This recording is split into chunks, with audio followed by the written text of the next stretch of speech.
किसी फिल्म में प्रोपेगेंडा होना कोई बड़ी बात नहीं है, पर अगर उसमें सब्सटेंस नहीं होगा तो आपको पता चल जाता है कि ये कवर अप करने की कोशिश है उन कमियों को जो फिल्म बनाने वालों को भी साफ दिख रही थी। इस फिल्म का बार बार बजने वाला टाइटल सॉन्ग, जिसमें एक लाइन है, घंटे का घंटी का गवर्नमेंट की गारंटी का सबका होगा हिसाब बराबर, और इसके साथ ही माधवन का डायलॉग, बिजली पानी फ्री होने की कोई ना कोई कीमत तो चुकानी पड़ती है, और फिर एक सपोर्टिंग एक्टर का कहना, लेडीज को तो बस की टिकट फ्री कर दी है केजरीवाल जी ने। अब ये किसका प्रोपेगेंडा हो रहा है? शायद उनका नहीं जिनका आपको लग रहा है। Welcome back to unfiltered talk on rhythms of rhyme. आज हम बात करेंगे अश्विनी धीर की फिल्म हिसाब बराबर के बारे में।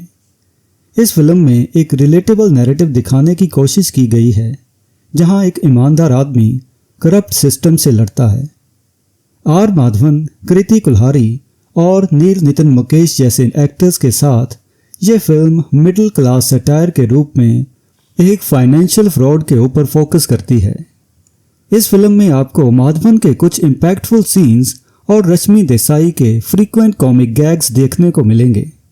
लेकिन क्या ये फिल्म अपनी उम्मीदों पर खरी उतरती है, या फिर ये भी उन फॉरगेटेबल ड्रामाज की लिस्ट में शामिल हो जाएगी? आइए इस हिसाब को बराबर करने की कोशिश करते हैं। हिसाब बराबर की शुरुआत एक रिलेटेबल कॉन्सेप्ट से होती है, एक आम आदमी जो सिस्टम से लड़ाई करता है। आर माधवन ने राधे मोहन शर्मा का किरदार निभाया है, जो रेलवे का एक टीसी है और अपने फाइनेंसेस के साथ साथ अपनी जिंदगी के मॉरल बैलेंस को भी बराबर रखने की कोशिश करता है। जब वह अपने बैंक खाते से 27 रुपये 50 पैसे गायब पाता है, तो वह एक ऐसी यात्रा पर निकल पड़ता है जो मिडिल क्लास कस्टमर्स को टारगेट करने वाले एक बड़े बैंकिंग स्कैम का पर्दाफाश करती है। तो कहानी मिडिल क्लास ईथोस को छूती है, जहां फाइनेंशियल डिस्क्रिपेंसी भी बड़े इमोशनल रिएक्शंस को ट्रिगर कर सकती है। बहुत से दर्शक राधे के इस ऑब्सेशन से जुड़ाव महसूस करेंगे। बैंकिंग फ्रॉड्स, कॉर्पोरेट ग्रीड और आम नागरिकों की परेशानियां आज के दौर में गहराई से रेजोनेट करती हैं।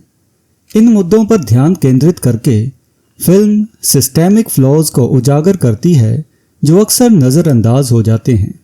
एक डायलॉग में राधे मोहन बैंक अधिकारी से कहते हैं, आप 27 रुपये 50 पैसे को छोटा समझते हैं, पर जब 1 करोड़ लोगों का हिसाब करेंगे तो ये रकम एक बड़ा घोटाला बन जाता है।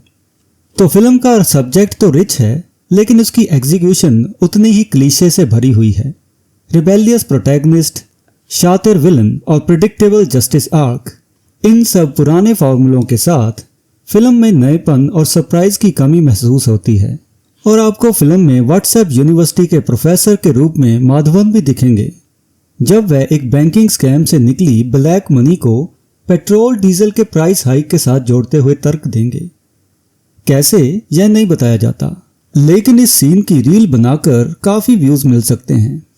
और फिर कहानी में अननेसेसरी सब प्लॉट्स भी जुड़े हुए हैं, जिसमें एक अंडर डेवलप्ड रोमांटिक एंगल भी शामिल है, जो सेंट्रल कॉन्फ्लिक्ट को कमजोर बनाता है।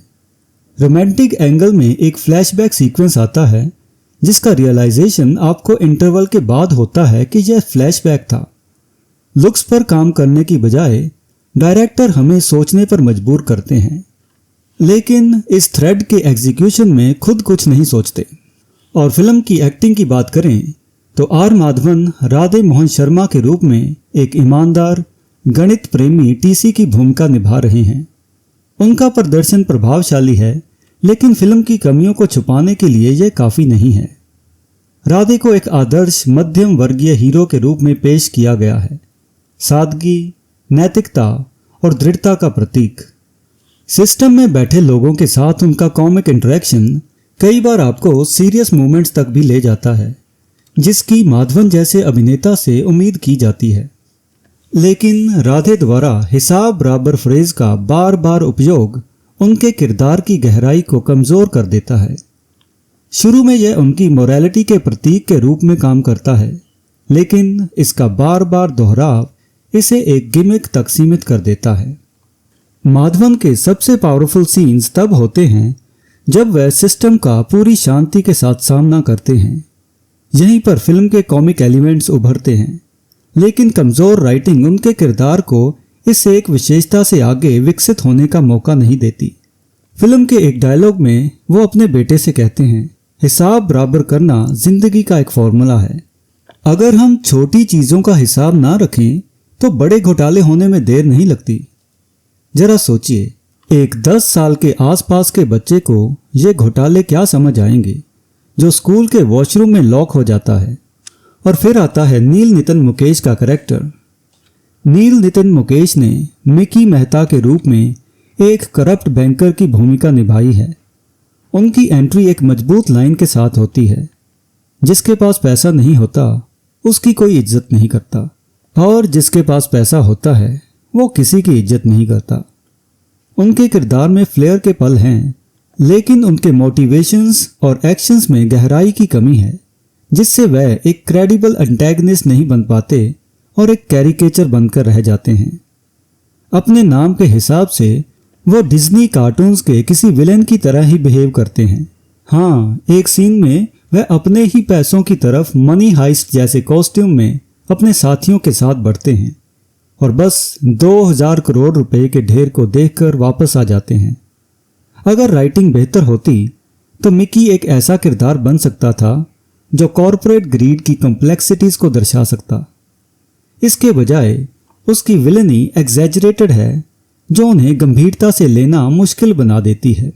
और फिर आता है कीर्ति कुल्हारी का कैरेक्टर।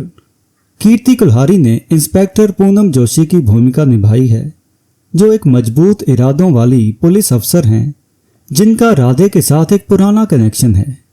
हालांकि वह अपने किरदार में चार्म लाती हैं, लेकिन फिल्म का प्लॉट उनके किरदार के साथ पूरा न्याय नहीं करता। पूनम और राधे की शुरुआती बातचीत उनके बीच एक दिलचस्प डायनामिक्स का संकेत देती है। उनकी शेयर्ड हिस्ट्री कहानी में इमोशनल लेयर्स जोड़ती है। पूनम राधे से एक डायलॉग में कहती है, तुमने मुझे रिजेक्ट किया था क्योंकि मेरा गणित कमजोर था। आज वही गणित तुम्हारे साथ इंसाफ कर रहा है। अपनी संभावनाओं के बावजूद पूनम को एक सपोर्टिंग किरदार तक सीमित कर दिया गया है, जिसका मुख्य उद्देश्य राधे की मदद करना है। उनके किरदार की निजी कहानी को शायद ही एक्सप्लोर किया गया है, जिससे उनका रोल अधूरा सा महसूस होता है। यहाँ तक कि वह पुलिस इंस्पेक्टर हैं, यह हमें इंटरवल के बाद पता चलता है। उससे पहले वह काम पर जाने के लिए सिविल ड्रेस में ही ट्रैवल करती हैं। फिल्म के टेक्निकल एस्पेक्ट्स की बात करें तो प्रोडक्शन डिज़ाइन से लेकर म्यूजिक तक हिसाब बराबर तकनीकी तत्वों का मिला जुला अनुभव देते हैं। इसमें छोटे शहर का माहौल और रेलवे सीक्वेंस असली लगते हैं, जो कहानी को हकीकत में ज़मीनी बनाए रखते हैं। फिल्म की खामियों के बावजूद माधवन ईमानदारी से दर्शकों को बांधे रखने की पूरी कोशिश करते हैं। तो एंड में हम ये कह सकते हैं कि यह फिल्म फाइनेंशियल क्राइम्स जैसे सीरियस मुद्दों को टच तो करती है, लेकिन अपनी प्रिडिक्टेबल स्टोरी टेलिंग और गहराई की कमी से ये थोड़ी खिसकती सी नज़र आती है।